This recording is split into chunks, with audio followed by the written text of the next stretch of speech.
Olá, meu amigo e amiga, tudo bem com você? Eu espero que sim, certamente as coisas estão. E eu falo assim porque eu sei que antes de qualquer coisa, você sobreviveu a um agente muito má que esteve à frente do nosso país e que está começando a pagar as suas contas agora. E como eu sempre disse aqui no nosso portal do José, assim que essa gente fosse tirada do poder, assim que eles começassem a responder pelos crimes que cometeram e fossem para a cadeia, nós teríamos mais espaços aqui no nosso país para discutirmos as questões da nossa realidade concreta. E isso está acontecendo. Eu fiz aqui também algumas previsões, algum tempo atrás, que eu vou conversar com vocês nos próximos programas, sobre o que está acontecendo nos Estados Unidos. E tudo aquilo que eu disse lá atrás, eu vou mostrar para vocês, está se confirmando de uma maneira extremamente contundente, né? Mas voltemos aqui ao nosso papo. Todos os dias, quando eu estou analisando aqui as pautas do dia, né, eu dou uma olhada ali no que está sendo produzido por esse universo paralelo, dessa gente que está agora tentando escapar da cadeia de alguma maneira, estão tentando aliviar de alguma maneira a punição daqueles que estão sendo responsabilizados por tudo que fizeram, né? E aí o seguinte, aí o ícone dessa história toda é o senhor Carlos Bolsonaro, né? A publicação dele de hoje é: a defesa do meu pai apresenta hoje pedido reiterando a concessão de prisão domiciliar. Tanto o laudo da Polícia Federal quanto o laudo do médico assistente são categóricos ao apontar quase 10 comorbidades relevantes. 10 comorbidades, hein? A criatura tá bem sambada, né? Já que estamos perto do carnaval, né? O cara tá bem sambado mesmo, né? E os elevados riscos de morte que está submetido o presidente. E é o seguinte, né? Nunca se viu um espírito tão humanista, tão solidário, né? Tão piedoso dessa gente tão cruel como a gente está vendo agora. De repente, esse episódio todo, quem sabe vai humanizar alguma dessas criaturas absolutamente desumanas que praticaram juntos aqui uma aceleração de um genocídio que aconteceu na pandemia. E é o seguinte, qual é a primeira publicação que eu vi aqui, depois desse lamento do Carluxo, né? A primeira pessoa que comentou fez isso aqui, ó, mostrando como a pessoa está triste, né, com esse comentário do Carluxo. Vamos lá. Bom dia! Bom dia, bom dia! Quanta animação! Ô, Nazaré! Bom dia! Nem para conversar, é? Ai, num dia tão lindo feito esse. Bom dia! Bom dia! Então, essa é a resposta de muitas pessoas para o senhor Carluxo. O senhor está tristinho? Vejam só o que está acontecendo com uma parcela importante da sociedade brasileira, né? Vai continuar na cadeia, não vai sair da papuda. E, senhor Paulo Gonet, o senhor tem uma responsabilidade muito grande com a história do nosso país. Porque os crimes cometidos durante a pandemia e os reles crimes do ladrão de joias, que levou joias, segundo a Polícia Federal, ladrão, cometeu peculato, isso também não pode ser esquecido, né? Bom, e aí o seguinte, isso posto, entremos aqui no mundo real. Uma pauta muito importante que a direita já está começando a perceber, o Centrão percebeu, que é uma pauta muito popular e que eles seriam atropelados, que é a pauta do fim da jornada 6x1, está fazendo com que eles comecem a ceder terreno para que essa pauta avance no campo institucional. O presidente Lula está se articulando para mandar mais essa e faturar, né?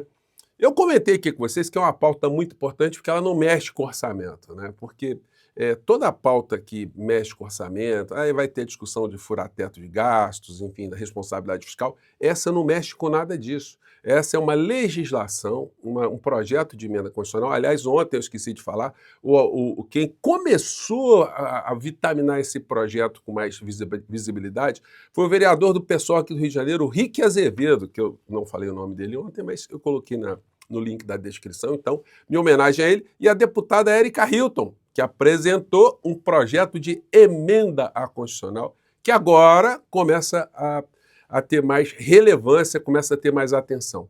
E o que nós estamos vendo é que o presidente Lula está se articulando também. Veja aqui essa matéria aqui da CNN, esse comecinho de matéria. O presidente Lula pediu uma reunião com o presidente da Câmara, Hugo Motta, sobre o fim da escala 6x1. Escala de trabalho, né? Vinícius Murad está no evento onde o presidente Lula discursa nesse momento e traz os detalhes. Boa tarde para você, Vini. Então, a matéria foi lá, e o título aqui embaixo, ó, Lula pede reunião com Mota sobre o fim da escala 6x1. O presidente recebe parlamentares na residência oficial. Então, tá rolando todo tipo de articulação. E o que a gente vê na sequência? O deputado Hugo Mota, presidente da Câmara, convidou a deputada Benedita da Silva, que foi uma valorosa combatente na Constituinte do nosso país, para garantir direitos para as mulheres, para os trabalhadores, enfim. E nada como ela está ali nesse momento para representar mais um avanço nas lutas dos trabalhadores. Essa foi a percepção do Hugo Mota. Achei interessante ele ter feito essa homenagem, mas mostra que sentiram, né, que a pauta é uma pauta incandescente, para dizer o mínimo. Vamos ver aqui o que ele falou. O marco de nossa história. Estarei como presidente da Câmara, pautando a emenda constitucional para colocar fim à escala 6x1. Já passou da hora de enfrentarmos essa questão, de discutirmos democraticamente soluções para que o nosso povo possa, nesta terceira década do século XXI, em meio à revolução tecnológica, dispor de mais tempo, de mais dignidade para desfrutar do modelo de uma economia que avança em direção não ao trabalho braçal, mas ao respeito cada vez maior pelo ser humano, pelo ser... Que coisa bacana, hein? Sou Hugo Mota, respirando ares humanistas, com pautas progressistas. Quem diria, hein? Mas ele vai fechar com uma cereja, né? Ele vai citar aí um comunista nesse final de fala dele. O tempo de qualidade. Essa é uma discussão que já começa tarde. E, mais uma vez, aqueles que só veem a escuridão poderão apertar as sirenes do pessimismo. Mas eu quero garantir que nós conduziremos o tema com responsabilidade. E quero dizer, como no velho ditado, toda grande caminhada começa com um pequeno primeiro passo. Essa frase, meu amigo e minha amiga, é de Mao Tse-tung, ou como diziam os chineses, né? Mao Zedong, né? Mao Zedong.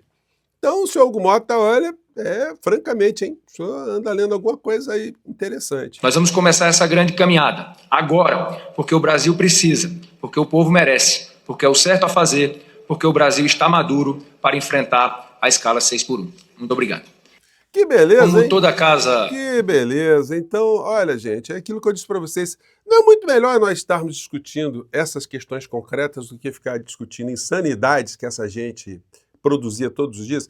E veja que há uma diferença muito grande de insanos fora do poder e insanos dentro do poder. A pior coisa do mundo da política é um insano com iniciativa.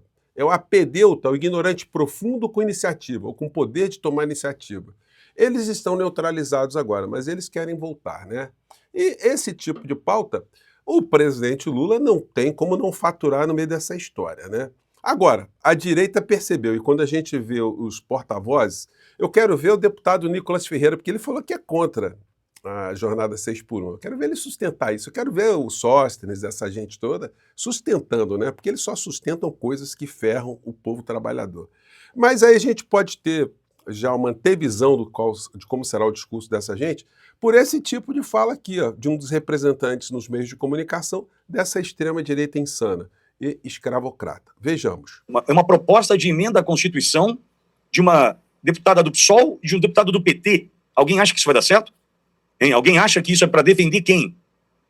Vamos lá. Algumas questões. Primeira delas, uma comparação com a Argentina. A Argentina de Javier Milei, o libertário Javier Milei. Libertário, hein? Se o cara é libertário, o que a gente imagina, né? Alguma coisa boa, né? Poderia vir, porque o vocábulo liberdade, libertário, sempre traz alguma coisa positiva. Mas no caso a Argentina, vejamos. Lei passou agora há pouco um projeto de lei que autoriza 12 horas por dia de trabalho. 12 horas. Então, enquanto nós estamos aqui para reduzir a jornada de trabalho, o Milei está transformando o argentino num novo escravo, né? E aí, o bacana aqui, bacana entre aspas, está achando isso maravilhoso. Esse é o modelo que nós temos que copiar, né? Botar o trabalhador brasileiro para trabalhar 12 horas. Afinal de contas, o trabalhador só gasta 2 horas para ir para o trabalho nas grandes capitais e gasta mais 2 horas para voltar. Então, tá maravilhoso, né? Mas vamos ver. O dia de trabalho, desde que o trabalhador aceite. Não tem nenhum problema eu chegar às 8 da manhã e sair às 8 da noite, desde que eu concorde, desde que eu aceite. Não há nada nenhum empecilho, nada que me impeça. Esse é Milei na reconstrução da Argentina.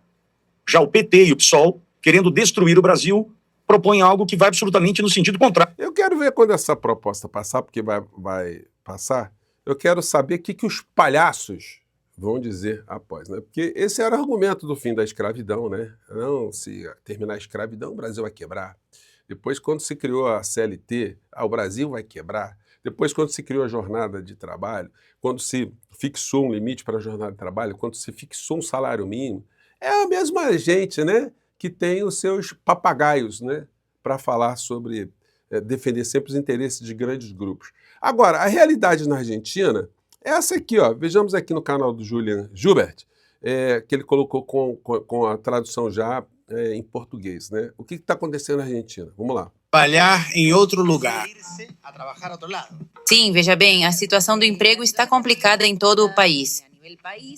O que estava acontecendo em Misiones é que jovens e trabalhadores rurais começaram a emigrar para o Brasil, principalmente para os estados de Santa Catarina e Mato Grosso, porque claramente não há oportunidades de emprego em Misiones.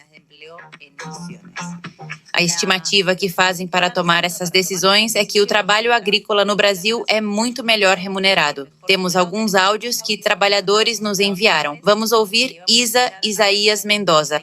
Olha, para o trabalho agrícola, né, deve ser das grandes plantações, os grandes complexos agrícolas aqui no Brasil.